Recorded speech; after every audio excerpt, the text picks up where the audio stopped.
समस्त मोर शुभ संध्या। आज आम पढ़ा ओडिया व्याकरण। ओडिया व्याकरण रे व्यवहृत होउथबा एक गुरुत्वपूर्ण विषय होउछि ध्वनि, वर्ण और वर्णमाला, जहाँकि आम परीक्षा रे एमानक मध्यरु बारंबार प्रश्न आसी थाए। तो चलंतु बुझिबा ध्वनि कहले कौन।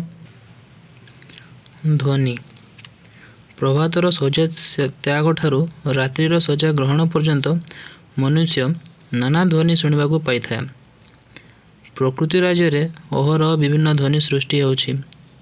मनुष्यर मन ध्वनि अछि। कहीं केउ अतीतरु मानव निजर मुख निसृत ध्वनि साहाय्य भाव प्रकाश करि आसीछि। अन्यान्य पशुपक्षी माने मध्य किछि किछि ध्वनि द्वारा भाव प्रकाश करथांती। मात्र मनुष्यमानक परि व्यापक अर्थबोधक नुहे।